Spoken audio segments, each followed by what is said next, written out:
Hello friends, आप सभी का मैं स्वागत करती हूं अपने YouTube channel home science classes with Mohini ma'am में। आप सभी ने कल की जो क्लास थी लाइव, उसमें बहुत सारे प्रॉब्लम्स को बताया। एक तो वॉइस नहीं आ रही थी, पता नहीं क्यों नहीं आ रही थी वॉइस, ठीक है। दूसरा, खटखट की भी कुछ आवाज़ आती है, वो तो मैं भी फील करती हूँ। ओके, तो अब इतनी सारी प्रॉब्लम है तो फिर मैंने सोचा लाइव तो रहने ही दो। हाँ, ऐसा नहीं है जीवन में कभी नहीं करेंगे, कभी मन करा तो लाइव भी कर लेंगे, लेकिन अब ऐसा कह मतलब क्या करूँ, इस समय मजबूरी बन रही है फिर, है ना। इतना ज़्यादा मेरा कोई इसमें इनकम सोर्स भी नहीं हो रहा है जो कि मैं कोई बहुत ज़्यादा व्यवस्था कर लूँ पैसे खर्च करके। तो अभी मेरी वो औकात नहीं है इतनी। तो मैंने सोचा कि चलो कोई नहीं, अब मैं रिकॉर्ड क्लास ही देती हूँ, होगा सो देखेंगे आगे। तो स्टार्ट करते हैं क्लास। अगर वीडियो अच्छी लगे तो लाइक शेयर एंड सब्सक्राइब जरूर करेंगे। ओके, तो क्वेश्चन 1 है, लखनऊ की चिकनकारी में किन टाँकों का प्रयोग किया जाता है। आज की क्लास में हम 50 MCQs करेंगे। बहुत ही बेहतरीन प्रश्न हैं। हम उम्मीद करते हैं आप इस क्लास को अधूरा नहीं छोड़ेंगे, क्योंकि लाइव में पढ़ना हो या फिर ऑफलाइन में पढ़ना हो, एक चीज़ बताइए आप लोग, आपको पढ़ाई से मतलब है या मतलब क्या, मुझे मतलब ये चीज़ें समझ नहीं आती है। लाइव में तो और ज़्यादा समय बर्बाद होता है, लेकिन पता नहीं क्यों आप लोगों को लगता है लाइव ज़्यादा बेहतर है, ठीक है। तो मैं ये कहना चाह रही हूँ यहाँ पर कि अगर बेशक लाइव नहीं है लेकिन प्रश्न बहुत बेहतरीन है, एक बार देख जरूर लीजिएगा, ठीक है। आगे आप लोगों का मन है। ओके, तो हमारा क्वेश्चन आपने पढ़ लिया। लखनऊ की चिकनकारी में किन टाँकों का प्रयोग किया जाता है। साटिन का, स्टेम का, मुर्री का, हेरिंग बोन का। तो हम इन सभी टाँकों का प्रयोग जो है लखनऊ की चिकनकारी में करते हैं, ठीक है। लखनऊ की चिकनकारी फेमस है। लखनऊ कहाँ आता है, यूपी में। तो कभी कभी प्रश्न बन जाता है कि यूपी जो चिकनकारी है कहाँ की है, तो लखनऊ नहीं, आपको उत्तर प्रदेश भी मिल जाता है, ठीक है। इस काम को और क्या कहते हैं, इसे हम इस कढ़ाई को शैडो वर्क के नाम से भी जानते हैं। ओके, क्योंकि हम नीचे से क्या करते हैं, मतलब जब भी नीचे से डिजाइन बनाते हैं ना, और ऊपर से क्या करते हैं, उसको धागे से डिजाइन कर देते हैं कुछ इस तरीके से, तो वो क्या एक शेड की तरह बन जाता है, ठीक है। तो शेड की तरह ये बन जाता है, तो इसके लिए शैडो वर्क मतलब कहते हैं। मान लो ये लीफ है, ठीक है, लीफ है एक बनाई पीछे से, और उसके ऊपर आपने ऐसे इस तरीके से धागे के ऊपर से कढ़ाई कर दी, तो वो नीचे से कढ़ाई है और ऊपर खाली आपने डिज़ाइन बना दी, तो वो उसमें एक शेड का निर्माण हो जाता है, ठीक है। तो ये क्या होता है, शैडो वर्क भी आपका कहलाता है। आगे हम बात करते हैं क्वेश्चन नंबर, यहाँ पर डी ऑप्शन सही था, आई होप मैंने बता दिया होगा आंसर, बताया था नहीं बताया था, डी ऑप्शन यहाँ पर सही होगा, ठीक है। तो हम बात करते हैं क्वेश्चन नंबर 2 की, चिकन की साड़ियों में मुख्यतः प्रयोग करने वाला टाँका कौन सा है। जालीदार है, मुर्री टाँका, हेरिंग बोन है, या फिर उपरोक्त सभी। तो जस्ट अभी हमने आपको बताया कि लखनऊ की चिकनकारी में जालीदार टाँके भी होते हैं, मुर्री भी होते हैं, हेरिंग बोन भी होते हैं टाँके। लेकिन यहाँ पर बात आ रही है जो चिकन की साड़ियाँ होती हैं, उनमें किस टाँके का हम उसमें हम किस टाँके का प्रयोग करते हैं, तो उसमें हम जालीदार टाँके का प्रयोग करते हैं। ये ऑप्शन आपका यहाँ पर बिल्कुल सही होगा। अगर प्रश्न बने कि वास्तविक चिकनकारी हम किसे कहते हैं, वास्तविक चिकनकारी किसे कहते हैं, तो वास्तविक चिकनकारी हम बुखिया को कहते हैं, ठीक है।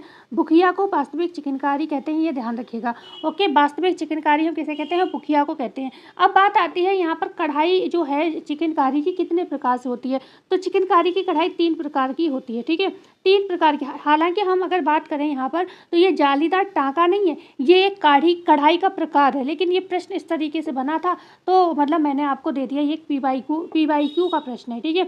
तो ये साड़ी जो है, ये जो जालीदार साड़ी है, ये कढ़ाई का प्रकार है, हालांकि ये टाँका नहीं है, ठीक है। तो ये आपको ध्यान रखना है। तो यहाँ पर जो ये चिकनकारी जो कढ़ाई है, इसके अगर प्रकार आपसे पूछे जाए तो ये 3 तरीके की कढ़ाई होती है। एक होती है आपकी चपटी, ठीक है।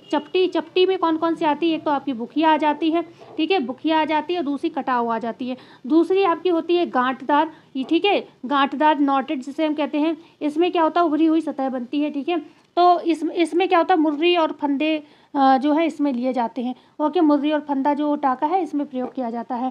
ओके, तीसरी आपकी होती है जालीदार, तीसरी यही वाली जो जालीदार जो हम पढ़ रहे हैं ये वाली होती है, ठीक है। तो ये अगर पूछा जाए जाली के कितने प्रकार है, अगर इस जाली के प्रकार पूछे जाए, जाली की कढ़ाई के कितने प्रकार हैं, तो मद्रास जाली, कलकत्ता जाली, ठीक है, ये इसके प्रकार माने जाते हैं। ओके, तो आई होप आपको इतना समझ आया होगा। बढ़ते हैं आगे, क्वेश्चन नंबर 3 की बात करेंगे। ड्राफ्टिंग किसे कहते हैं, वस्त्र कटाई के लिए कागज पर बनाए जाने वाले पैटर्न को कपड़े पर मिल्टन चौक से निशान लगाना, वस्त्र की कटाई से पूर्व नाप के आधार पर वस्त्र की आकृति बनाना, डी है उपर्युक्त सभी। तो हम इन सभी चीज़ों को ड्राफ्टिंग कहते हैं। और आई होप आपकी सारी चीज़ें अब तक पढ़ी हुई होंगी। अब हम लोग प्रैक्टिस के माध्यम से तैयारी कर रहे हैं, तो ये चीज़ें आप समझ पा रहे होंगे। ठीक है, ड्राफ्टिंग किसे कहते हैं? तो वस्त्र की कटाई के लिए कागज़ पर बनाए जाने वाले पैटर्न को हम क्या कहते हैं? ड्राफ्टिंग कहते हैं। मिल्टन चौक से हम निशान भी लगाते हैं यहाँ पर, और कटाई से पूर्व हम ये नाप के आधार पर वस्त्र की आकृति बना लेते हैं। तो डी ऑप्शन यहाँ पर सही हो जाएगा। क्वेश्चन है यहाँ पर 4, परिधान में डिजाइनिंग या नमूने का प्रयोग किस पर निर्भर करता है? व्यक्तिगत रुचि पर, शारीरिक रचना पर, त्वचा के रंग पर, उपर्युक्त सभी पर। तो हम यहाँ पर क्या बात कर रहे हैं? परिधान में डिजाइनिंग या नमूने का प्रयोग किस पर निर्भर करता है? तो ये किस पर? आपकी रुचि पर भी निर्भर करता है, शारीरिक जो रचना है उस पर भी निर्भर करता है, त्वचा के रंग पर भी हम परिधान को डिजाइन करते हैं। ठीक है, तो यहाँ पर डी ऑप्शन आपका सही हो जाएगा। ओके, बात करते हैं क्वेश्चन नंबर 5 का। परिधान की आकर्षक फिटिंग का रहस्य क्या है? आपको ये बताना है। क्या कपड़े की गुणवत्ता से जो है फिटिंग आ जाती है? क्या ड्राफ्टिंग से फिटिंग आ जाती है? या हम पैटर्न बना लेते हैं तो फिटिंग आ जाती है? या डी है उपयुक्त में से कोई नहीं? तो यहाँ पर देखो, ड्राफ्टिंग हम कब करते हैं? जब हम कपड़े का निर्माण करते हैं तो हम पहले ड्राफ्टिंग कर लेते हैं। उससे भी फ़ायदा होता है, उससे बहुत सारे फ़ायदे होते हैं कि कपड़ा जो है एक्स्ट्रा बर्बाद नहीं होगा आपका, है ना। मान लो ड्राफ्टिंग में ही जो गलती होनी होगी हो जाएगी, तो अब जब आप नेचुरल कपड़ा काटोगे तो कोई गलती नहीं होगी। ठीक है, फिटिंग वुटिंग भी उसमें आ जाती है, लेकिन यहाँ पर जो आंसर माना गया है वो पैटर्न माना गया है। ठीक है, परिधान की आकर्षक फिटिंग का रहस्य क्या है? पैटर्न बना लेना किसी चीज़ का। ठीक है, तो ड्राफ्टिंग के माध्यम से भी पैटर्न बनाया जाता है, तो पैटर्न यहाँ पर ज़्यादा सही आंसर होगा। सी ऑप्शन सही था। क्वेश्चन है 6, प्राकृतिक रंजक के प्रकार है? क्या जीव संबंधी, वनस्पति संबंधी, धातु संबंधी, उपर्युक्त सभी। तो आप प्राकृतिक रंजक के प्रकार में आप जानते हो वनस्पति भी आता है। ठीक है, वनस्पति भी आता है जिसमें आपकी हल्दी है, हर्र है, बहेड़ा है, मेहंदी है, ये सारे कलर आपके नेचुरल आ जाते हैं। ठीक है, वनस्पति में। दूसरे आपके कीट संबंधी भी आते हैं। ठीक है, कीट संबंधी कलर भी आते हैं।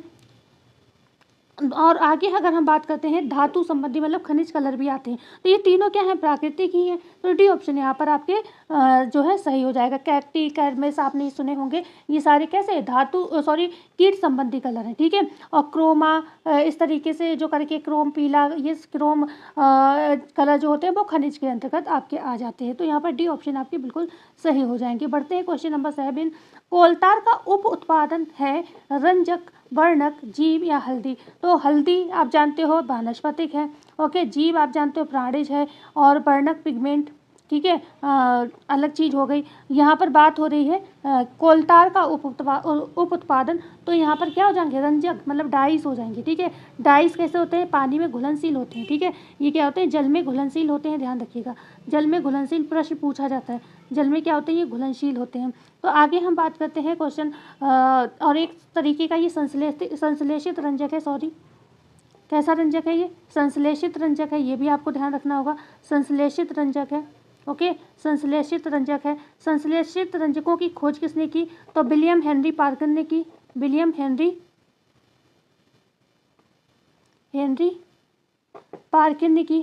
ओके, कब की? 1856 में की थी, है ना। कुछ गलत तो नहीं बोल रही, सही बोल रही है ना। 1856 में की थी, तो ए ऑप्शन सही था। क्वेश्चन है यहाँ पर 8, बॉट रंजक का उदाहरण है इंडिगो, हल्दी, नमक या कोलतार। तो बॉट रंजक का उदाहरण हम सभी जानते हैं, ये प्रश्न कई बार पूछा गया है। इंडिगो यहाँ पर है, मतलब आंसर सही होगा। ये भी कई तरीके के होते हैं, 3 प्रकार के आप इन्हें लगभग मान सकते हो। कितने प्रकार के होते हैं? 3 प्रकार के मान सकते हो, मान क्या सकते हो, होते ही है। ठीक है, इंडिगो होता है। ओके, इंडिगो जो आपको लिखा हुआ दिख रहा है। दूसरा इंडिगो सोल होता है। इंडिगो सोल होता है। Okay, indigo soul, algo soul. Okay, algo soul short में लिख दिया, एल्गो सोल। दूसरा कौन सा होता है आपका? एंथ्राक्विनाइड होता है। एंथ्राक्विनाइड होता है, क्विनॉड होता है। ओके, एंथ्राक्विनॉड होता है। और तीसरा आपका सल्फर होता है। ठीक है, तीसरा कौन सा होता है? तीसरा आपका सल्फर होता है। तो ये 3 होते हैं, ध्यान रखिएगा। सल्फर, ये 1 हो गया, ये 2 हो गया, और ये 3 हो गया। ठीक है, इंडिगो सोल, एल्गो सोल, दूसरा है एंथ्राक्विनाइड, और तीसरा क्या है? सल्फर। ये 3 क्या होते हैं? आपके वॉट रंग के प्रकार हैं। ठीक है, वॉट रंग के प्रकार हैं, जिसमें इसमें अगर ये हम बात करते हैं एंथ्राक्विनाइड, तो एंथ्राक्विनाइड जो होता है ना, और जो सल्फर, ये दोनों, इन दोनों का प्रयोग किस पर करते हैं? आपके जो सेलुलोजिक रेशे होते हैं उन पर करते हैं। ठीक है, सूती हो गया आपका, लीलन हो गया, जूट हो गया। ठीक है, रेयॉन पे भी करते हैं। ओके, जो भी, क्योंकि रेयॉन में भी आधा क्या होता है? सेलुलोज पाया जाता है। ओके, और इनमें क्या होता है? वर्णक भी, पिगमेंट भी रहता है, क्योंकि आप जानते हो हल्दी में भी पिगमेंट होता ही होता है ना। तो इस तरीके से मतलब हम मतलब इसमें भी पिगमेंट होता है, आप ये याद रख सकते हो। ओके, बकाया अगर हम बात करते हैं जो आपका इंडिगो पहला वाला जो है आपका इंडिगो सोल जो हम बात कर रहे हैं, इसमें क्या होता है, वस्त्रों के लिए रंगने के लिए खासतौर से ऊनी वस्त्रों पर इनका प्रयोग किया जाता है। ठीक है, क्वेश्चन मतलब ऊनी वस्त्रों पर इंडिगो सोल का प्रयोग किया जाता है। क्वेश्चन है 9, वस्त्रों पर डिजाइन के अनुसार रंग लगाने की प्रक्रिया कहलाती है रंजक, छपाई, ब्लॉक बर्न या फिर डी है ठप्पा। तो वस्त्र पर डिजाइन के अनुसार अगर हम रंग लगाते हैं तो भाई छपाई होती है ना। डिजाइन के अनुसार देखो, रंगाई क्या होती है, रंगाई हम पूरे कपड़े की करते हैं, लेकिन छपाई हम मान लो कोई डिज़ाइन है, ठीक है, मान लो ये हमारा क्या है, कपड़ा है। ओके, समझने के लिए क्या है, कपड़ा है आपका, तो इस पर जो डिज़ाइन है इसको अगर हम कर रहे हैं तो ये हमारा क्या है, ये हमारा छपाई हो जाएगा। लेकिन अगर हम इस पूरे कपड़े को फिल कर रहे हैं, ठीक है, अगर हम इस पूरे कपड़े को फिल कर रहे हैं, ठीक है, मान लो हमने इस पूरे कपड़े को फिल कर दिया पूरा, चलो ये डिजाइन दबा दी, मतलब पूरा कपड़ा फिल कर रहे हैं, तो ये क्या है, ये आपकी रंगाई है ना, डाइंग है पूरी। लेकिन ये क्या है, अगर हम इस पर कोई डिज़ाइन बना रहे हैं तो वो क्या है, वो आपकी प्रिंटिंग है।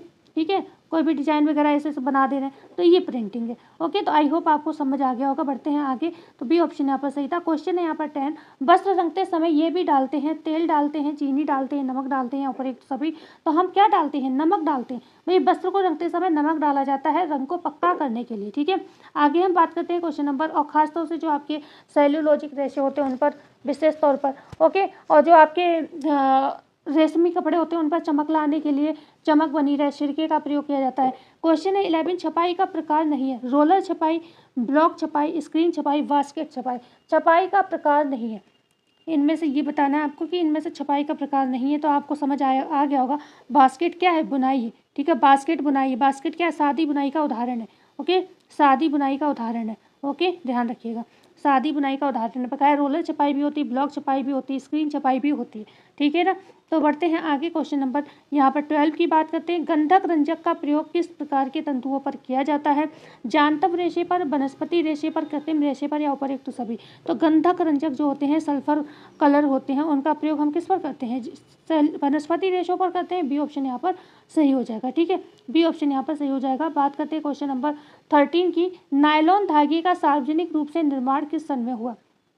नायलॉन धागे की यहाँ पर बात हो रही है। नायलॉन को किसने बनाया था, कैरोथर्स ने बनाया था, ध्यान रखिएगा सर। और ये क्या होता है, क्या इसे हम 20वीं सदी का चमत्कार भी कहते हैं। 20वीं सदी का चमत्कार, धो और पहनो। ठीक है, वॉश एंड वेयर, कपड़ा मतलब जीवन सुगम रेशा, बहुत सारे नामों से हम इसको जानते हैं। ठीक है, तो नायलॉन जो धागे का सार्वजनिक रूप से अगर बात होती है कि निर्माण कब हुआ, 1938 में हुआ, सन 1948 में हुआ, सन 1950 में हुआ, या फिर 1958 में हुआ। तो यहाँ पर राइट आंसर जो होगा वो हो जाएगा आपका ऑप्शन नंबर ए, 1938। ठीक है, ये ऑप्शन आपका बिल्कुल यहाँ पर सही हो जाएगा। ठीक है, बढ़ते हैं आगे, क्वेश्चन नंबर 14, इंग्लैंड के बेवर क्रॉस तथा मीडल ने सन 1882 में रेयॉन की किस विधि का प्रयोग किया। ठीक है, सबसे पहले तो याद रखो समय क्या है, 1882, नाम क्या है, बेवर क्रॉस मीडल। अब बताना है कि इन्होंने किस रेशे की खोज की थी। ठीक है, विस्कोस की थी, कुप्रामोनियम की थी, सेलुलोज एसीटेट की थी,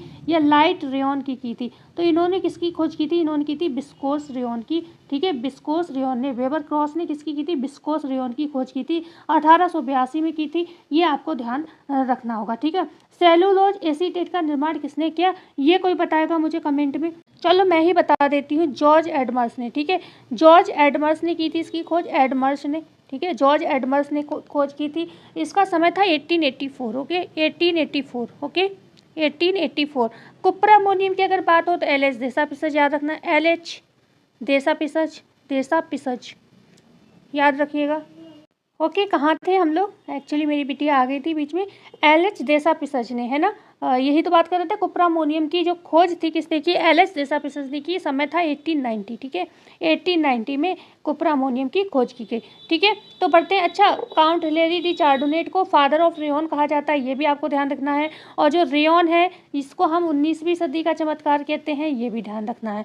ये बहुत सारे इंपॉर्टेंट फैक्ट हैं जो यही पूछे जाते हैं इससे संबंधित। ओके, रेयॉन से। तो बढ़ते हैं आगे, क्वेश्चन नंबर 15 है, भारत में सिल्क उत्पादन का प्रमुख रूप से कहाँ की मतलब सिल्क उत्पादन भारत में प्रमुख रूप से कहाँ किया जाता है? क्या कोलकाता में किया जाता है, मंसूरी में किया जाता है, कर्नाटक व जम्मू कश्मीर में किया जाता है या चेन्नई में? तो कर्नाटक व जम्मू कश्मीर में भारत में जो है सिल्क उत्पादन किया जाता है। ठीक है, करेंट अफेयर की अगर बात करें तो करेंट अफेयर में चीन अभी हालांकि जो सिल्क है, सिल्क का खोजकर्ता भी चीन ही, आप जानते हो, है ना, खोजकर्ता भी है। ठीक है, खोजकर्ता सिल्क का। बकाया अगर हम बात करें करेंट अफेयर के हिसाब से तो प्रथम स्थान पर भी इस समय चीन ही है। ठीक है, इस समय चीन ही जो एक ऐसा देश है जो रेशम उत्पादन में प्रथम स्थान पर है। भारत द्वितीय स्थान पर है, ध्यान रखिएगा। ठीक है, भारत द्वितीय स्थान पे है, तो ये इंपॉर्टेंट प्रश्न है, ध्यान रखिएगा। अच्छा, कौन सा गोंद मिलता है? सेरेसिन गोंद मिलता है, सेरेसिन गोंद मिलता है। ओके, इसमें जो प्रोटीन होती है कौन सी होती है? फाइब्रिन होती है। ओके, फाइब्रिन प्रोटीन होती है। साल में कितनी बार इसकी वैज्ञानिक विधि से खेती हालांकि यहाँ इसको भी कृषि में रखा जाता है, लेकिन सेरीकल्चर बोलेंगे। सेरीकल्चर कितनी बार किया जा सकता है वैज्ञानिक विधि से? तो 3 बार वैज्ञानिक विधि से। प्राकृतिक विधि से पूछा जाए तो 1 बार ही कर सकते हो। तो ये कुछ फैक्चुअल चीज़ें हैं जो आपसे पूछी जाती हैं। ओके, ध्यान रखिएगा। आगे हम बात करते हैं क्वेश्चन नंबर 16 की। और रेशम को क्या कहते हैं? रानी कहते हैं, ये भी ध्यान रखिएगा।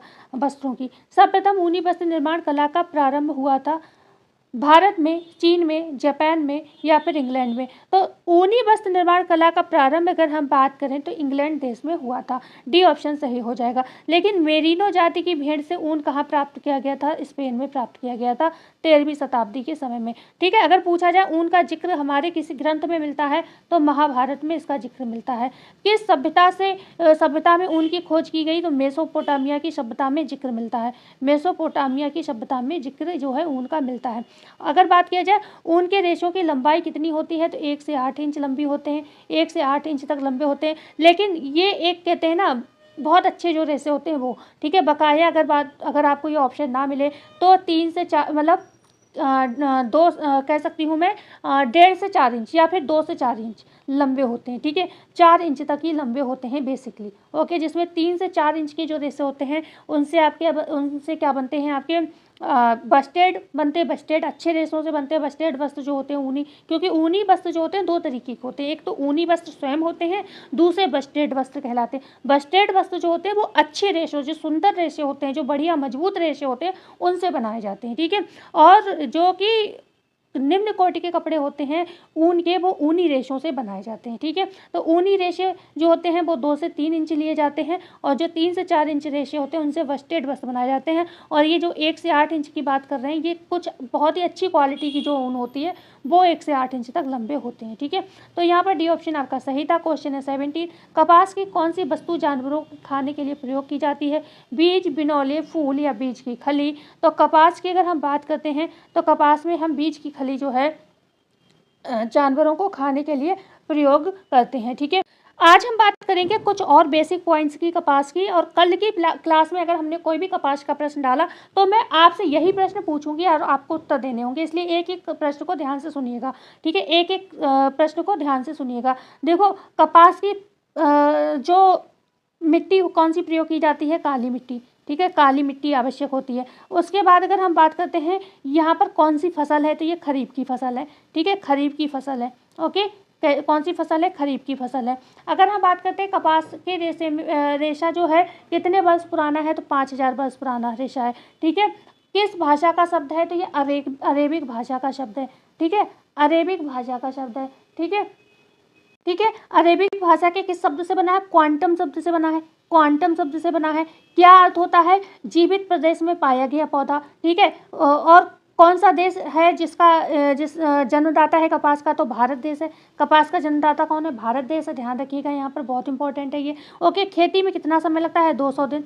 ठीक है, 200 दिन या फिर पूरा 1 वर्ष या फिर 120 दिन। ठीक है, अगर 200 ना मिले तो 120 दिन भी आप आंसर कर सकते हो, अगर ना मिले तो। ओके, कैसा रेशा है? सार्वभौमिक है, यूनिवर्सल है। ठीक है, वस्त्रों का राजा, किंग ऑफ फाइबर कहा जाता है। लंबाई अगर पौधों की पूछी जाए तो 3 से 6 फीट या फिर 4 से 6 फीट होती है। ठीक है, ये मैं आपका रिवीजन करा रही हूँ, ये मत समझिएगा कि अरे मैम इतनी लंबी क्लास कर दी। अरे ये आप लोग अकेले में रिवीजन रोज सोचते होगे लेकिन रह जाता होगा, मैं यहाँ पर रिवीजन करा दे रही हूँ, ये आप समझिए। 1818 में क्या था? मील बनी कहाँ, कोलकाता में बनी, ठीक है। कपास मिल कहाँ बनी, कोलकाता में बनी, कब बनी, 1818 में। तो कल आपको ये प्रश्न हो सकता है मैं यही वाले प्रश्न आपसे पूछूं और मैं सारे ऑप्शन आपको कुछ भी नहीं बताऊंगी, आपको आंसर करने होंगे, ठीक है।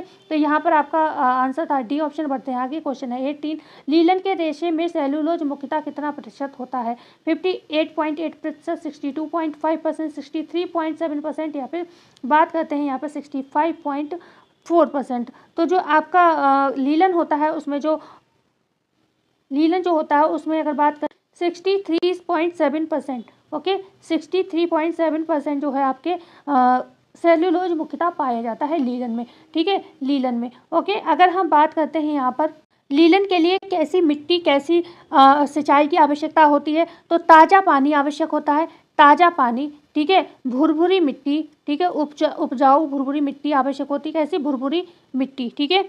ऐसे हमने बताया था जूट के लिए कौन सी मिट्टी चाहिए होती है, दोमट मिट्टी या फिर जलोढ़ मिट्टी, याद करना मैंने आपको बताया था। वनस्पति जगत का क्या कहा जाता है, सर्वाधिक लंबा रेशा ये माना जाता है। मोम कौन सा मिलता है, पैक्टिन मोम मिलता है इसमें, पैक्टिन मोम मिलता है। कौन कौन सी प्रक्रियाएं होती हैं इसमें, रिपलिंग होती है, रेटिंग होती है, विशेष तौर पर बीटिंग। ये 3 प्रोसेस, हम ये नहीं कह रहे हैं और किसी रेशे पर नहीं होते, लेकिन बीटिंग, ओके, बीटिंग इसमें रेशे को चपटा किया जाता है। रिपलिंग, इससे क्या होता है, इसकी सफाई की जाती है। हालांकि ये कुछ प्रोसेस जूट पर भी होते हैं, तने वाले रेशों पर भी होते हैं, लेकिन इस पर विशेष तौर से क्योंकि इससे वस्त्र बनते हैं तो ये पूछा जाता है। बीटिंग है, रिपलिंग है और रेटिंग, ये 3 प्रोसेस विशेष तौर पर लीलन पर किए जाते हैं, ध्यान रखिएगा, ठीक है। तो यहाँ पर सी ऑप्शन बेहतर था आंसर। बढ़ते हैं आगे, क्वेश्चन नंबर 19, लीलन की खेती के लिए सनफ्लैक्स बोने का समय क्या है, जनवरी से फरवरी, अप्रैल मई, जुलाई अगस्त या नवंबर दिसंबर। तो ये समय है अप्रैल मई का, ठीक है।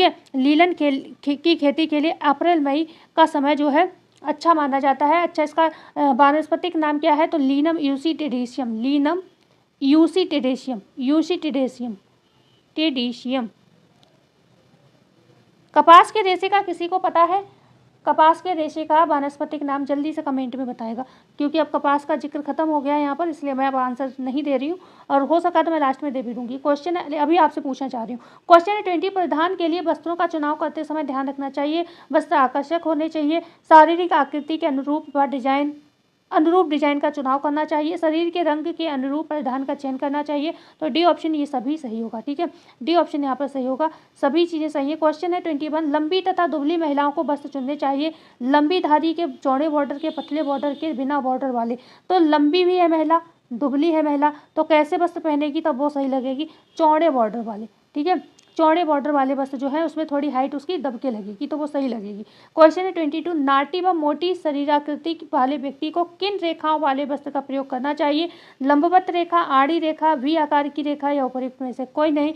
तो भाई नाटी है, मोटी है, तो उसे क्या, लंबवत, इस तरीके की रेखाओं के वस्त्र पहनने चाहिए, ठीक है, लंबवत रेखा की। आगे हम बात करते हैं क्वेश्चन नंबर 23, सुंदर व आकर्षक वस्त्र बढ़ाते हैं, सुंदर व आकर्षक वस्त्र बढ़ाते हैं मूल्यों को, प्रतिष्ठा को, सामाजिक स्तर को, पारिवारिक पृष्ठभूमि को।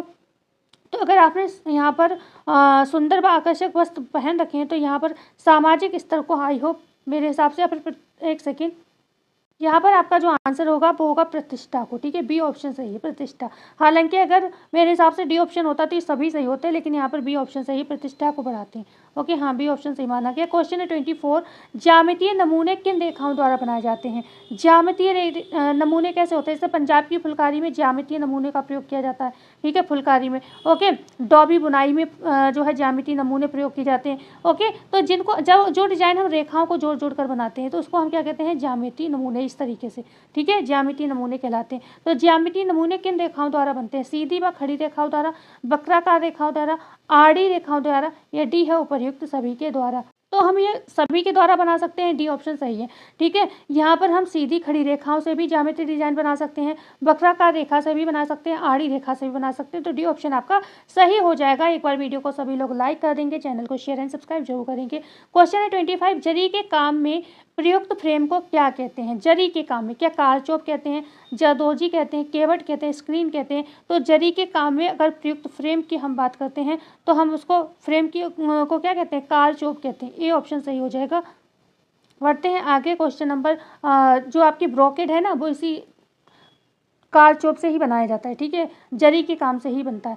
क्वेश्चन है यहाँ 1, कोलेस्ट्रॉल में अधिक मात्रा में क्या होता है? खनिज पदार्थ, विटामिन ए, विटामिन बी या फिर लौह तत्व। तो कौन से पदार्थ जो है कोलेस्ट्रॉल में अधिक पाए जाते हैं? आप लोग भी अपने मन में आंसर दे दिया करिए। विटामिन ए जो है, क्योंकि जो होता है ना, अब इंसान भी एक तरीके से क्या होते हैं, एनिमल में आते हैं। अब कोलेस्ट्रॉल तो क्या है? कोलेस्ट्रॉल माता का प्रथम गाढ़ा दूध है, ठीक है, माता का क्या है? प्रथम गाढ़ा दूध है, जो कितने दिनों तक निकलता है? गाढ़ा दूध कितने दिनों तक निकलता है? कहीं कहीं 3 से 5 दिन दिया है, कहीं कहीं 2 से 3 दिन दिया है। तो ये ऑप्शन के अकॉर्डिंग आंसर जाएगा। तो ये जो होता है क्या करता है, हमारी बच्चों में क्या होता है, जो छोटे बच्चे होते हैं उसमें रोग प्रतिरोधक क्षमता को बढ़ाते हैं, इसीलिए कहते हैं बच्चों को ये दूध जरूर पिलाना चाहिए, रोग प्रतिरोधक क्षमता को बढ़ाते हैं, ठीक है। तो यहाँ पर क्या बात कर रहे हैं, कोलेस्ट्रॉल में अधिक मात्रा में क्या होता है? विटामिन ए अधिक होता है इनमें, जो भी दिखाई दे रहे हैं इनमें, ठीक है। बात करते हैं क्वेश्चन नंबर 2 की। उपभोक्ता संरक्षण अधिनियम कब पारित हुआ? 1966 में, 1986 में, 1984 में, 1975 में। तो यहाँ पर अगर हम बात करते हैं उपभोक्ता संरक्षण अधिनियम की, तो ये कब पारित हुआ? आपका 1986 में पारित हुआ, जो कि उपभोक्ता के अधिकारों से संबंधित एक एक्ट है। अच्छा, एक कमेंट और करो, 1986 में एक बच्चों से संबंधित बहुत ही इंपॉर्टेंट एक्ट है, वो एक्ट कौन सा है? कमेंट करके बताओ, ठीक है। 1986 ही है, बच्चों से संबंधित कौन सा एक्ट है, जल्दी से कमेंट में बताओ। क्वेश्चन है 3, सीसल कौन सा रेशा है? और अगर जिन्हें आंसर चाहिए वो लास्ट तक क्लास में बने रहें। सीसल कौन सा रेशा है? कृत्रिम रेशा है, पत्तों वाला रेशा है, बीज वाला है, तने वाला? तो सीसल मतलब क्या हो गया आपका? पत्ती से प्राप्त रेशा, ठीक है, पत्तों वाला रेशा हो गया सीसल, ओके। सीसल को हम अगावा की फली भी कहते हैं, अगावा की फली, ओके, अगावा की फली, ये ध्यान रखिएगा, क्योंकि फ्लेक्स का कई बार पूछा गया है ना, लीलन किससे प्राप्त होता है? फ्लेक्स से। तो हो सकता है सीसल का भी पूछा जाए, तो पत्तों वाला रेशा तो है ये सीसल, लेकिन ये अगावा की फली से भी प्राप्त होता है, ये ध्यान रखिएगा, ठीक है। कृत्रिम रेशे जो आपके मानव निर्मित रेशे होते हैं, खासतौर से जो रासायनिक तरीके से बनाए जाते हैं, उन्हें कृत्रिम रेशा कहते हैं। बीज वाले रेशे आपके 2 हैं, कपास प्लस कापोक, कपास कासे कापोक, ठीक है। तो ये 2 हैं आपके। तने वाले आपके बहुत सारे हैं, लीलन है, हेम्प है, जूट है, रेमी है, अबाका है, वनीला है, कोयर है, सन है, ठीक है। रेमी को भी याद रखना, क्या जो तने से प्राप्त होता है, रेमी को, क्योंकि ये नाम पूछे जाने लगे हैं प्रश्न में, ओके। तो नेटल कहते हैं, मतलब क्योंकि जब एक प्रश्न इतनी बार पूछा गया है कि लीलन को फ्लेक्स कहते हैं, ये प्रश्न कई बार बना है, फ्लेक्स से लीलन प्राप्त होता है, लीलन किससे प्राप्त होता है? फ्लेक्स से प्राप्त होता है, कई बार हर एग्जाम में पूछा जाता है ये प्रश्न। तो क्या हो सकता है आयोग को ये लगे कि ये प्रश्न कई बार बन गया है, तो उसी से तरीके से मिला जुला प्रश्न पूछ लें, तो इन्हें याद रखना। रेमी जो है नेटल से प्राप्त होता है, पिना किससे प्राप्त होता है? अनानास से प्राप्त होता है, तो इनके उपनाम जरूर याद रखिएगा। कोयर किससे मिलता है? ये आपके नारियल की जटाओं से मिलता है, ठीक है। रेमी किसका है? नेटल का पौधा है, ओके। तो ये चीजें जरूर याद रखिएगा, ओके। बढ़ते हैं आगे, क्वेश्चन नंबर 4 की। अच्छा हाँ, अरे सॉरी, मैंने ये 2 क्लास के लिए प्रश्न बनाए थे, तो मैंने नंबर उसी हिसाब से 25 का सेट बनाया था, ठीक है। तो ये आपका कितना हो गया? ये आपका हो गया अब मतलब मैंने फिर से 1 से स्टार्ट कर दिया, कोई नहीं। तो आपके मतलब 50 प्रश्न है, ये ध्यान रखना है। मैंने सोचा था पहले 25 का ही सेट कराऊंगी, लेकिन फिर अब मेरे मन में आया कि लाओ 50 सॉल्व करा दूंगी आज की क्लास में, ठीक है। तो आप टोटल में देखिएगा आपके प्रश्न कितने सही जाते हैं, ओके। तो यहाँ पर हम कह सकते हैं ये जो प्रश्न है आपका 29 नंबर का प्रश्न होगा आपका, ओके, 29 होगा, ओके। तो बात करते हैं जिन तंतुओं की लंबाई बहुत कम होती है उन्हें कहा जाता है फ्लैक्स, हेम्प, फिलामेंट या फिर स्टेपल। जिन तंतुओं की लंबाई बहुत कम होती है उन्हें हम क्या कहते हैं? उन्हें हम कहते हैं आपके स्टेपल फाइबर, ठीक है, स्टेपल फाइबर को कहलाते हैं। फिलामेंट किसे कहते हैं? जिनकी लंबाई क्या होती है? अधिक होती है। जिन रेशों की लंबाई क्या होती है? अधिक होती है, उन्हें हम क्या कहते हैं? उन्हें हम कहते हैं फिलामेंट रेशे, ठीक है। हेम्प, एक प्रश्न मन में आ रहा है, मैं बता देती हूँ आपको। जो हेम्प होता है काले रंग का रेशा कहा जाता है, काले रंग का रेशा होता है हेम्प, ओके। उसके बाद अगर हम बात करते हैं इसका रासायनिक नाम या वनस्पतिक नाम पूछा जाए तो कैनबिस इंडिका है, कैनबिस इंडिका इसका क्या है? रासायनिक या वानस्पतिक नाम है, ओके। और आपसे पता है, आपको कभी कभी जब रेशे के नाम दिए होते हैं तो उसमें भांग लिखा होता है, पता है क्यों लिखा होता है? तो ये भी याद रखिएगा, भांग जो है हेम्प को ही कहते हैं, ओके, हेम्प को ही भांग कहते हैं, ये भी आपको ध्यान रखना होगा। अच्छा, वस्त्र तंतु उत्पादन अधिनियम कब आया, कोई बता सकता है? वस्त्र तंतु उत्पादन अधिनियम 1960 में आया, संयुक्त राज्य कांग्रेस के द्वारा। बढ़ते हैं आगे। देखो, ऑफलाइन क्लास का ये फायदा है, कितनी ज़्यादा जानकारी आपको मिल रही। फ्लेक्स को हम जानते ही हैं, बात हो चुकी कई बार, लीलन की बात, मतलब लीलन है। क्वेश्चन है 5, यकृत में बनने वाला पाचक रस कौन सा है? आंत रस, पित्त रस, अमीनो अम्ल या फिर लाल रस? तो हमारे यकृत में कौन सा रस बनता है? पित्त रस बनता है। ठीक है, पित्त रस हमारे यकृत में बनता है। आई होप सभी को पता होगा। बात करते हैं क्वेश्चन नंबर 6 की। विद्यार्थी द्वारा इतिहास कक्षा में सीखी गई अवधारणा का उपयोग हिंदी कक्षा में किया जाता है, ये उदाहरण किसका है?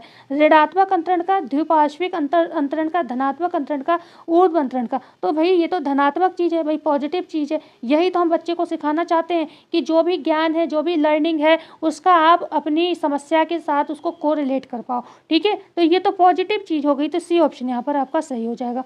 क्वेश्चन है यहाँ पर 7, शिक्षा का उद्देश्य ही यही है कि समस्या आए तो आप उसे हल कर पाओ, और हल कब करोगे? जब आपने कभी मतलब चीज़ों को सीखा और समझा होगा, तभी समस्या हल कर पाओगे ना।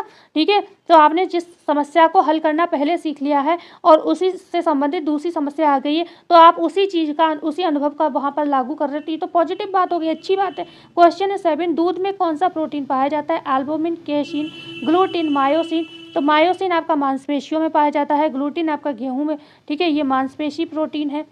मांसपेशियों में एक्टिन भी पाया जाता है, ध्यान रखिएगा। ओके, ग्लूटिन गेहूँ की है, गेहूं की। केसिन दूध की है, प्रश्न तो यही पूछा गया है। एल्बुमिन अंडे में पाई जाती है। ओके, अंडे में। ठीक है, एल्बुमिन, तो यहाँ पर दूध वाला बी ऑप्शन सही हो जाएगा। केसिन के कारण ही दूध का क्या होता है? सफ़ेद रंग भी होता है। पूछा जाता है दूध का सफ़ेद रंग क्यों होता है? तो दूध का सफ़ेद रंग इसी प्रोटीन के कारण होता है। पीला रंग दूध का क्यों होता है? तो कैरोटीन प्रोटीन के कारण होता है, जो कि गाय के दूध में आपको देखने को मिल भी जाता है। ओके, बात करते हैं क्वेश्चन नंबर 8 की। टकराते घुटने व कबूतर छाती किस पोषक तत्व की कमी से होता है? ए की, बी की, डी के या फिर के की? तो किस विटामिन की कमी से टकराते हुए घुटने, जो नी नॉक बोलते हैं ना, खटखट की आवाज़ आती है। ओके, कबूतर छाती, पिजन चेस्ट जो प्रॉब्लम होती है, किस विटामिन की कमी से होती है? भाई विटामिन डी की कमी से। ऑस्टोमलेशिया, ऑस्टोपोरोसिस, ये सारे विटामिन डी की कमी से ही होते हैं। ओके, रिकेटी रोजरी भी आप इससे मतलब कोरिलेट कर सकते हो। क्वेश्चन है 9, व्यक्तिगत भिन्नता का ज्ञान शिक्षण। ओके, बकाया विटामिन ए आप सभी जानते हो, रासायनिक नाम रेटिनॉल हो गया, रेटिनॉल हो गया। कमी से क्या रतौंधी रोग होता है, सभी को पता है। विटामिन बी इनोसिटॉल, खाली बिना विटामिन दिया है ना, तो इनोसिटॉल हो जाएगा। ओके, इनोसिटॉल हो जाएगा। ओके, विटामिन डी का क्या है? कोली कैल्सीफेरॉल या फिर कैल्सीफेरॉल, इसका वानस्पत जो है रासायनिक नाम है कैल्सीफेरॉल। ओके, बढ़ते हैं आगे। विटामिन के का क्या हो जाएगा? फैलिकोइनोन। आगे बात करते हैं क्वेश्चन नंबर 9 की। व्यक्तिगत भिन्नता का ज्ञान शिक्षण का गुण निम्नलिखित में से किससे संबंध रखता है? व्यावसायिक गुण, व्यक्तिगत गुण, सामाजिक गुण या फिर उपयुक्त में से कोई नहीं। व्यक्तिगत भिन्नता का ज्ञान, ठीक है, शिक्षण का गुण निम्नलिखित में से किससे संबंध रखता है? ये व्यक्तिगत गुण है। ओके, बी ऑप्शन यहाँ पर सही हो जाएगा। बात करते हैं क्वेश्चन नंबर, व्यक्तिगत भिन्नता का ज्ञान शिक्षण का गुण निम्नलिखित में से किससे संबंध रखता है? इस प्रश्न को एरर में डाल दीजिए, क्योंकि मुझे तो इसका बी ऑप्शन ही लग रहा है, क्योंकि व्यक्तिगत भिन्नता मतलब व्यक्तिगत गुण है, हर व्यक्ति में अलग अलग होती है ना, तो इसको एरर में डाल दीजिए। ओके, बात करते हैं क्वेश्चन नंबर 10 कि वस्त्रों की धुलाई के लिए कौन सा जल सर्वाधिक उत्तम होता है?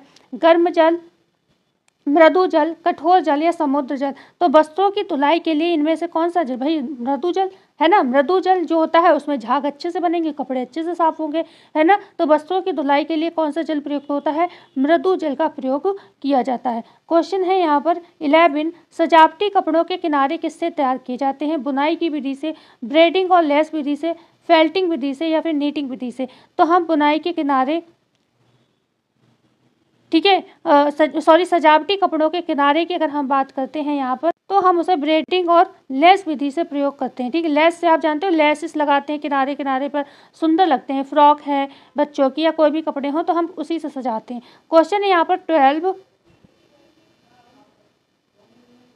अभिवृत्ति मापन की स्केलोग्राम विधि का प्रतिपादन किया था? थर्स्टन ने, लिकर्ट ने, गटमैन ने या फिर थॉर्नडाइक ने? तो अभिवृत्ति मापन की स्केलोग्राम विधि की बात हो रही है, इसका प्रतिपादन किसने? थर्स्टन ने प्रतिपादन किया था। ए ऑप्शन यहाँ पर बिल्कुल सही हो जाएगा। ठीक है, बात करते हैं क्वेश्चन नंबर 13 की। एपिडेमिक ड्रॉपसी नामक गंभीर रोग किस मिलावटी तत्व के सेवन से होता है? आर्जिमोन तेल, तिल का तेल, सरसों का तेल, नारियल का तेल? तो यहाँ पर ड्रॉपसी रोग की बात हो रही है, किसके मिलाने से होता है? तो ये आर्जिमोन का तेल जो होता है सरसों में मिला दिया जाता है, जिससे हो जाता है, और ये हृदय संबंधी समस्या को खास तौर से प्रभावित करता है। हृदय संबंधी समस्या यहाँ पर देखने को मिलती हैं। ओके, बात करते हैं यहाँ पर क्वेश्चन नंबर 14 की। अम्बा दल, चौकी दल, चरखाने, ये शब्द संबंधित हैं ब्लॉक प्रिंटिंग से, बंधेज रंगाई से, बोटिंग रंगाई से, उपर्युक्त सभी से।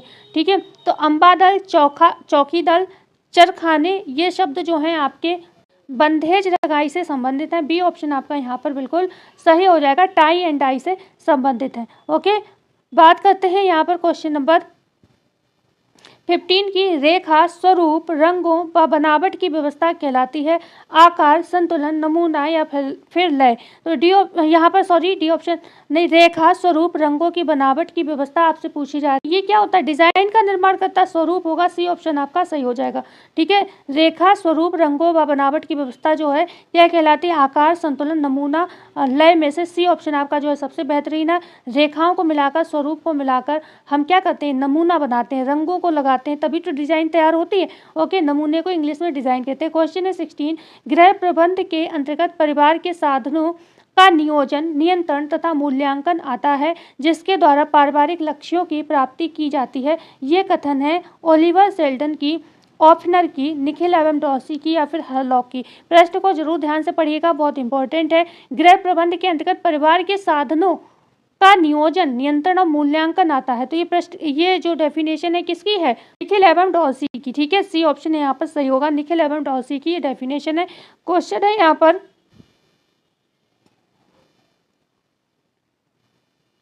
बहुत इंपॉर्टेंट प्रश्न है, ध्यान से पढ़ करिएगा, कई प्रश्न आपके क्लियर हो जाएंगे। प्रश्न है यहाँ पर सही मिलान करना है और कोड के माध्यम से आपको चयन करना है।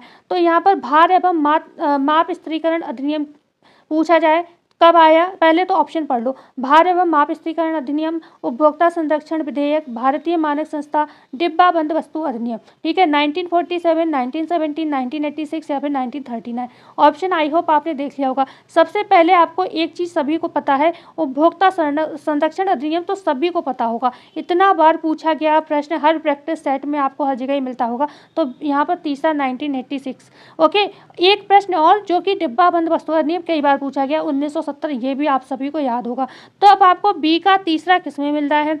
बी का तीसरा किसमें मिल रहा है? तो बी का तीसरा दो ऑप्शन में है, डी में है और बी में है। ओके, दूसरी अगर हम बात करते हैं यहाँ पर भार एवं माप अधिनियम, चलो मुझे पता है, मैं सीधे आंसर बता दे रही हूँ क्योंकि यहाँ पर ऊपर नीचे करने में आपको ऑप्शन ही दिख जाएगा सही।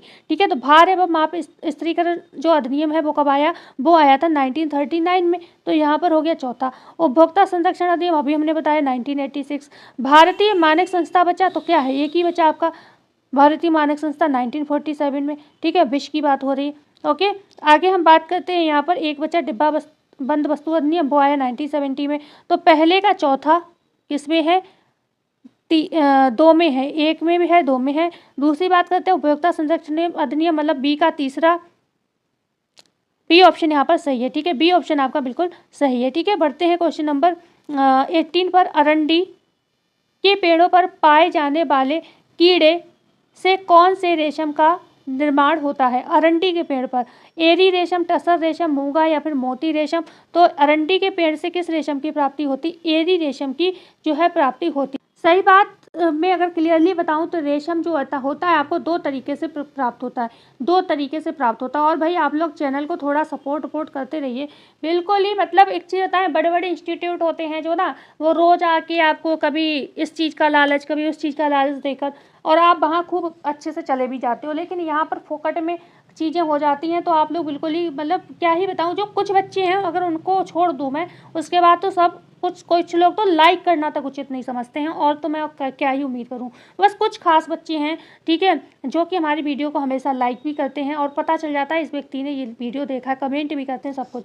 और लोगों को पता नहीं क्या दिक्कत है मुझसे, ठीक है। तो चलो ये काम कर दिया करो भाई, थोड़ा हमें अच्छा लगता है बस, और कुछ उससे आपकी पेमेंट तो हमें मिल नहीं जाती है, ठीक है। तो यहाँ पर बात करते हैं, रेशम प्राप्ति जो होती है 2 तरीके से होती है। एक तो आपके हो गया स्वनिर्मित, ठीक है, स्वनिर्मित, ओके, स्वनिर्मित रेशम प्राप्ति। दूसरी होती है उत्पादित, ओके, उत्पादित मतलब जो हम सेरिकल्चर विधि का यहाँ पर पालन करते हैं, ठीक है। तो इसको हम कल्टीवेटेड कहते हैं और इसको हम वाइल्ड सिल्क कहते हैं। जो वाइल्ड सिल्क होते हैं ना, ये 3 तरीके के होते हैं आपके, 3 तरीके। एक होता है आपका मूंगा रेशम, ठीक है, एक क्या होता है मूंगा रेशम, दूसरा होता है टसर रेशम, ठीक है, टसर रेशम, और तीसरा आपका होता है अरंडी रेशम। इसी अरंडी को हम एरी सिल्क के नाम से भी जानते हैं, ठीक है।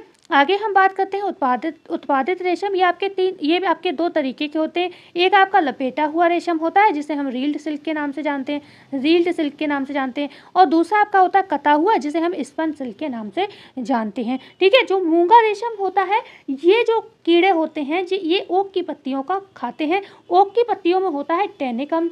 टैनिक अम्ल की वजह से क्या होता है, ये जो ओक की पत्तियों को खाकर जब कीड़े रेशम उत्पादित करते हैं, तो इसके कारण ये रेशम काफ़ी कड़ा भारी सा होता है और निम्न के क्वालिटी का हो जाता है। क्यों? टैनिक अम्ल के कारण। तो प्रश्न कभी भी पूछे मूंगा रेशम से प्राप्त जो सिल्क होता है वो कड़ा या फिर निम्न कोटि का क्यों होता है, तो क्योंकि उसमें टैनिक अम्ल पाया जाता है, ठीक है।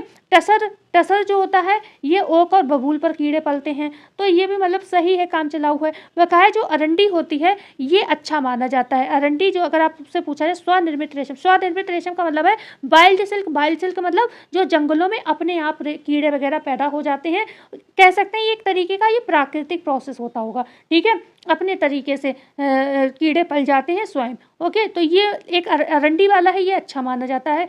कोमल भी होते हैं, सफ़ेद रंग के कोकून होते हैं, बढ़िया रेशम मिल जाता है इनसे, और काफ़ी बारीक और कोमल भी माना जाता है। ये ज़्यादातर बंगाल है, असम है, ऐसी जगहों पर प्राप्त होता है, ठीक है।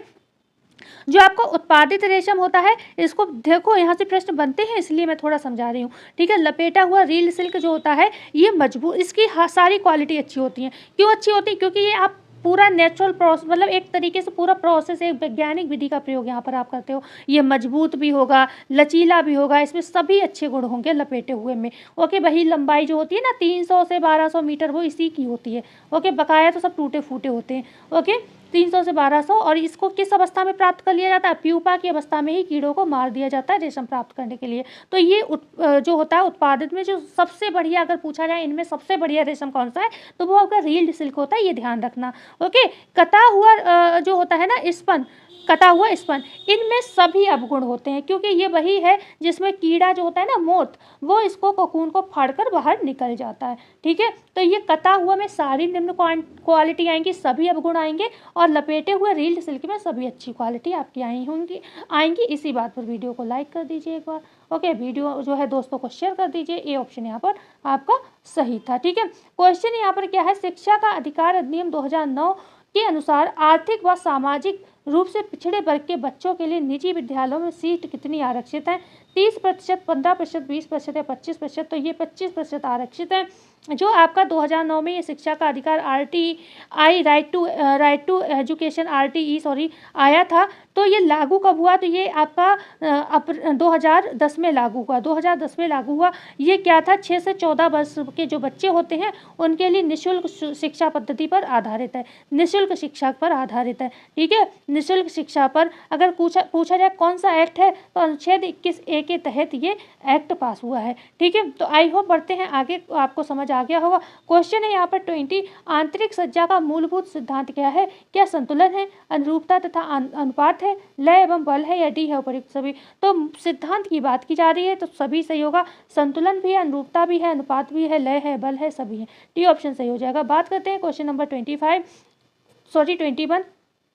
कोल्ड स्टोरेज का तापमान कितना होता है? 2 से 55 फ़ारेनहाइट, 6 से 24 फ़ारेनहाइट, 0 से 32 फ़ारेनहाइट, या फिर 4 से 18 फ़ारेनहाइट? कोल्ड स्टोरेज का जो ताप वो होता है 0 से 32 के अराउंड होता है, ठीक है। 0 से 32 के राउंड माना जाता है। सी ऑप्शन यहाँ पर आपका सही हो जाएगा। क्वेश्चन है यहाँ पर 22, प्रोसेस चार्ट में त्रिभुज का अभिप्राय क्या है? कार्य में गति, कार्य में विभाजन, कार्य में रुकावट, कार्य में निरंतरता। ठीक है, तो प्रोसेस चार्ट में आपको त्रिभुज का यहाँ पर बताना है। त्रिभुज का मतलब क्या होता है? कार्य में क्या होता है? रुकावट होता है। सी ऑप्शन सही होगा। ठीक है, क्लियर हुआ? यहाँ पर सी ऑप्शन जो है प्रोसेस चार्ट में क्या, त्रिभुज का मतलब क्या होता है? कार्य में रुकावट। ओके, और जो चौकोर होता है इसका क्या मतलब होता है? इसका मतलब होता है निरीक्षण करना। ठीक है, निरीक्षण करना। ओके, जो छोटा गोला होता है उसका क्या मतलब होता है? स्थानांतरण होता है। स्थानांतरण, एक स्थान से दूसरे स्थान पर जा रहे हो, मतलब कुछ ना कुछ क्रियाकलाप आप कर रहे हो। एक होता है मिक्स गोला। ठीक है, एक होता है मिक्स गोला, उसका क्या मतलब होता है? मिक्स मतलब कलर किया हुआ, अंदर बाहर कलर किया हुआ होता है। एक सेकेंड। ठीक है, इस तरीके से कलर किया, इसे हम कहते हैं मिश्रित गोला।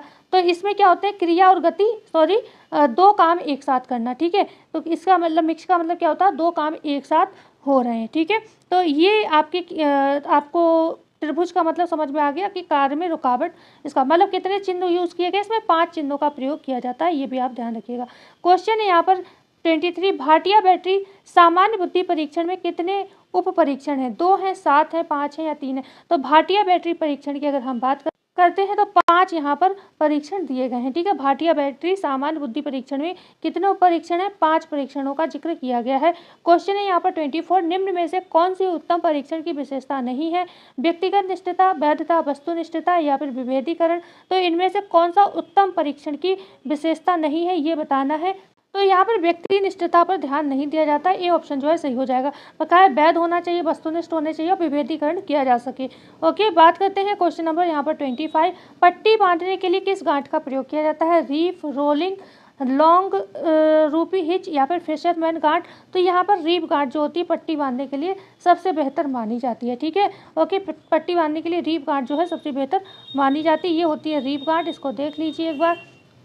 रीफ गांठ या चौकोर गांठ एक प्राचीन और सरल बंधन गांठ है जिसका उपयोग किसी वस्तु के चारों ओर रस्सी या रेखा को सुरक्षित करने के लिए किया जाता है। इसे कभी कभी हरक्यूलिस नॉट भी कहा जाता है। ठीक है, तो हरक्यूलिस नॉट नाम याद रख लीजिएगा, किसे कहते हैं? रीफ गांठ को ही कहते हैं हरक्यूलिस गांठ। ठीक है, ये है रीफ नॉट, ये आसानी से खुल जाती है, आसानी से लग जाती है। ओके, कोई दिक्कत ऐसी नहीं होती। तो क्लास कैसी लगी ना बताना ना भूलिएगा। 50 में आपको कितने प्रश्न आते थे? ओके, 50 में आपको कितने प्रश्न आते थे उसका आंसर हमें ज़रूर दीजिएगा। और हमने आपसे क्या शायद 2 प्रश्न पूछे थे यहाँ पर। एक पूछा था मैंने कपास का रासायनिक नाम, कपास का, ठीक है, वैज्ञानिक नाम कह सकते हो। ओके, वैज्ञानिक नाम पूछा था। क्या था वैज्ञानिक नाम? Gossypium herbaceum, gossypium gossypium herbaceum. Okay, याद कर लेना। दूसरा प्रश्न मेरा क्या था? दूसरा था शायद 1986 वाले पे मैंने पूछा था कि बच्चों से संबंधित कौन सा एक्ट आया 1986? तो बाल श्रम अधिनियम। ओके, बाल श्रम अधिनियम, बाल श्रम अधिनियम भी क्या है आपके 1986 में ही आया था, 1986 में आया, तो इसे भी याद रखिएगा जब उपभोक्ता संरक्षण अधिनियम आया था। ठीक है, बकाया विश्व उपभोक्ता दिवस कब मनाया जाता है? तो 15 मार्च को, ये भी याद रखिएगा विश्व उपभोक्ता दिवस। राष्ट्रीय कब मनाया जाता है? तो 24 दिसंबर को, ये भी याद रखिएगा उपभोक्ता दिवस। ठीक है, दिसंबर। तो आज की क्लास यहीं पर एंड होती है। क्लास अच्छी लगी हो तो वीडियो को लाइक कर दीजिएगा, चैनल को शेयर एंड सब्सक्राइब जरूर करिएगा। मिलते हैं कल नई वीडियो में नई जानकारी के साथ, जब तक के लिए धन्यवाद।